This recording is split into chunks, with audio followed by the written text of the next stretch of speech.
더불어민주당과 한동훈 법무부 장관의 대혈투가 벌어지고 있습니다. 민주당의 율사들이 법에 대한 이해가 너무나 부족해가지고 예. 검찰이 돌아가는 시스템에 대한 이해가 전혀 없는 거거든요. 오로지 검찰은 때려잡아야 할 집단들, 예. 조국 집안을 멸문지화로 본 집단들, 여기에만 초점이 맞춰져가지고 법을 만들다 보니까 이제 엉망진창이 된 거예요. 그런데 일단 헌법재판소에서 어떤 판결을 내릴 것인가 좀 봐야 될 것 같아요. 어떤 결정을 예. 내릴 것인가. 저는 위헌이 될 가능성이 굉장히 크다. 왜냐하면 이게 법률적인 이해의 관계 입각해서 이 법을 만들었다기보다는 자기들의 어떤 정치 프로젝트에 따라서 만들었거든요. 예. 한동훈 장관이 직접 나선 이유는 뭘까요? 자기가 자신 있다고 생각한 모양이죠. 그리고 사실 적격자잖아요. 일단은 수사 검찰에 대해서 누구보다 더 잘 아는 사람이고 예. 검수완박 법안에 따른 여러 가지 폐해들을 갖다 가장 누구보다 잘 아는 사람이고 민주당 의원들이 한동훈 장관을 갖다 이제 스타로 만들어주고 있어요 지금.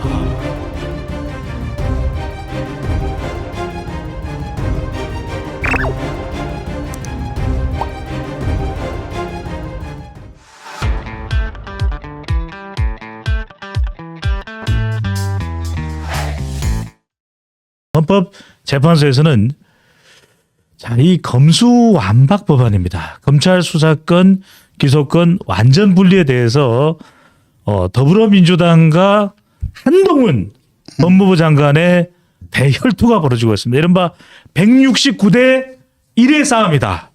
이렇게 불려지고 있는 역대 유례가 없는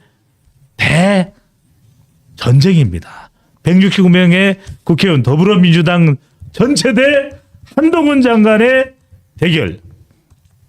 교수님, 일단 무슨 내용입니까? 검수완박법이 이제 검수완박법이 이제 위헌이다라는 거죠. 예. 위헌이다라는 것이고 핵심적인 게 이제 그 수사 지휘권에 관한 문제거든요. 그러니까 사실은 이게 법안 자체가 문제가 많지 않습니까? 예. 그러니까 이런 거에 나눈다라는 거죠. 나눈다라는 거고 예를 들어서 수사는 경찰이 하고 그냥 검찰은 기소만 해라. 근데 수사권 기소권에 분리라는 게 꼭 그런 식인가? 그러니까 아무것도 모르는데 수사에 대해서 아무것도 모르는 사람이 가서 어떻게 공판 유지를 해야? 이런 문제가 있거든요. 그러니까 미국이나 어떤 나라에서도 그런 경우가 없다 그러더라고요. 항상 그 검경이 같이 손잡고 수사하는 거고 항상 최종 그 수사 지휘권은 누구한테 있냐면 검찰한테 있는 거거든요. 근데 이거는 근데 검찰이 미워라고 해서 만든 거니까 모든 걸 다 경찰이 끝내고 니네들은 기소만 해.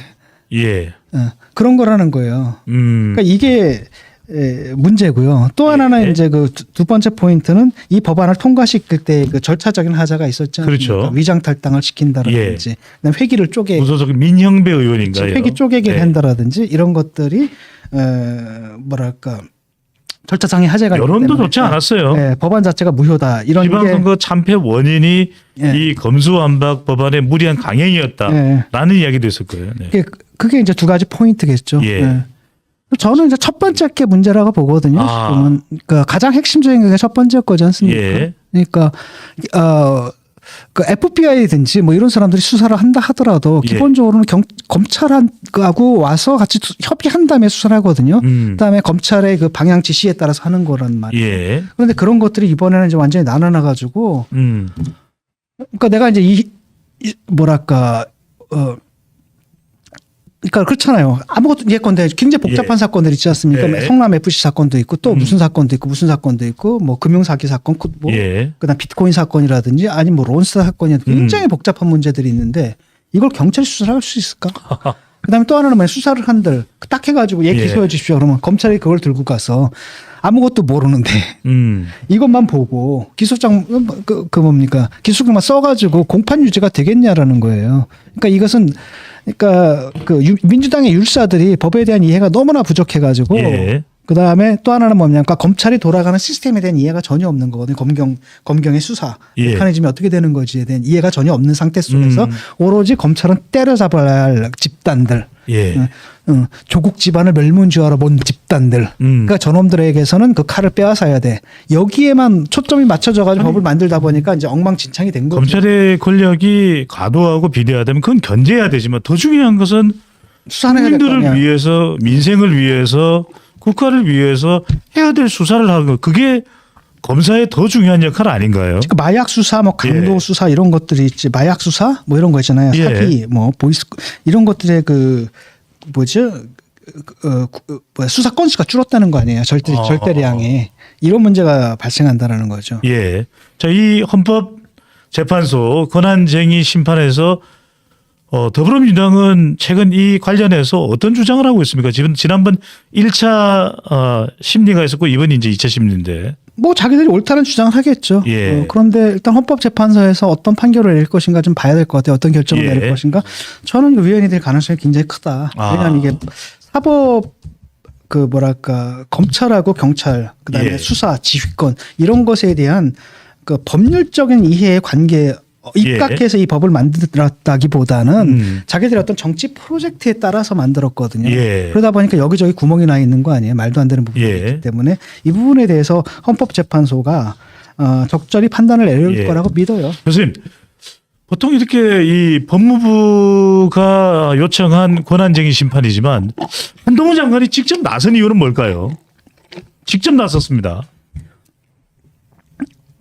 글쎄요. 자기가 자신 있다라고 생각한 모양이죠. 그리고 사실은 적격자잖아요. 일단은 수사 검찰에 대해서 누구보다 더 잘 아는 사람이고 예. 그다음에 그 문제점들 예. 그 법리적인 이해도 상당히 빠삭한 편이고 예. 그다음에 그 검수완박 법안에 따른 여러 가지 폐해들을 갖다 가장 누구보다 잘 아는 사람이고 예. 그러니까 또 법무부 장관이 나서는 게 맞다고 보거든요.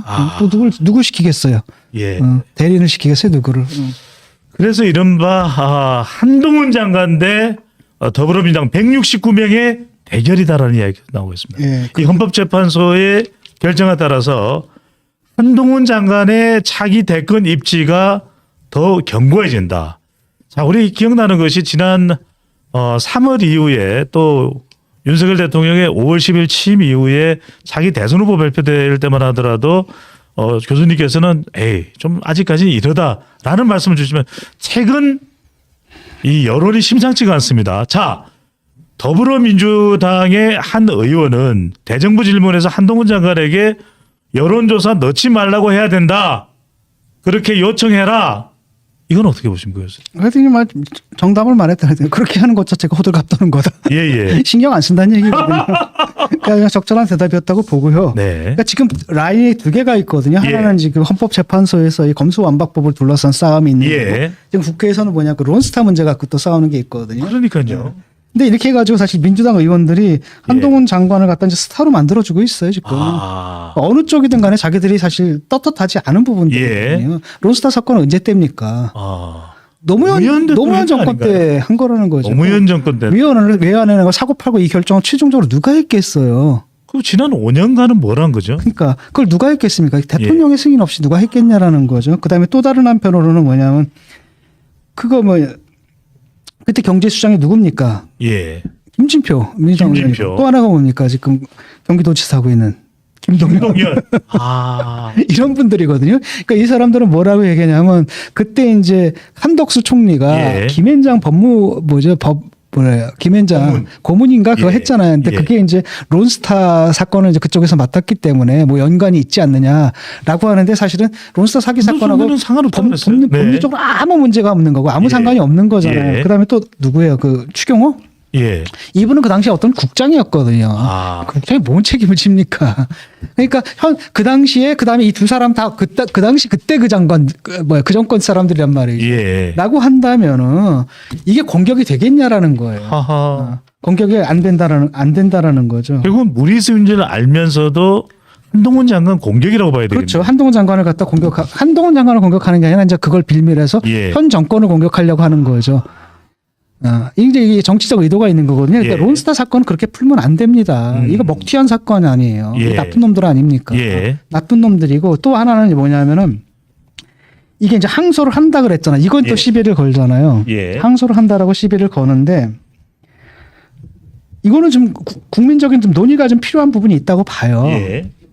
근데 저쪽에서 뭐라고 주장하냐면은 승소율이 1.7%밖에 안 된다. 그렇잖아요. 1.7%밖에 안 되는데. 낮네요. 그렇죠.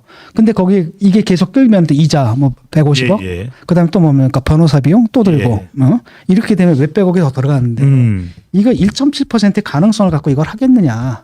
이런 문제가 있는데 알아보니까 그게 아니라 이게 거기 이제 분쟁 심판소에 올라온 모든 건분의 승소한 건이래요, 이게. ISD였습니다. 그러니까. 근데 문제는 뭐냐면 분모가 잘못된 거죠. 그런데요. 항소한 것 분의 1이어야 되잖아요. 예, 그러니까 예. 쟤네들은 그렇게 얘기를 하는데 여기서 딱 보면 이 사람들이 굉장히 정치적이다는 걸 알 수가 있는 겁니다. 아, 그래서 분모를 따로 하게 되면 18%가 나온대요. 예. 근데 이게 적지 않은 거잖아요. 적지 않네요. 그러니까 5분의 1을 20%의 확률이 있는 예. 거거든요. 라고 한다면 한번 해볼 만도 한 거죠. 도전해보는 거죠. 어. 예. 그런데 또 하나는 뭐냐면 이 론스타라는 게 이 나쁜 놈들이거든요. 그러니까요. 근데 우리가 이 싸움을 갖다 여기서 접어야 되느냐? 예. 우리 좀 억울한 부분이 있잖아요. 이건 응징의 의미도 있네요. 그 응징의 의미도 있는 예. 거고. 그렇기 때문에 이건 좀 판단을 좀 해야 될 것 같아요. 왜냐하면 예.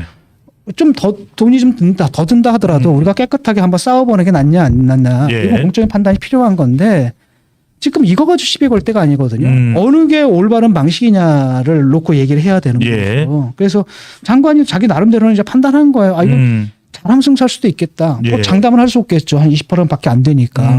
하지만은 공직자로서 이걸 또 그냥 20% 가능성이 있는데 그냥 포기하고 넘어간다? 교수님 그리고 실제로 이 론스타의 범죄 행위 주가 조작에 대해서는 한동훈 장관이 검사 시절에 또 수사를 다 했고 잡아놔서 그 덕분에 이번에 다 그러니까요. 인정을 받은 거잖아요. 예, 예. 그 덕분에 다 인정을 받아가지고. 예. 그 다음에 지금 나오니까 뭐 원래 뭐 얼마 안 돼.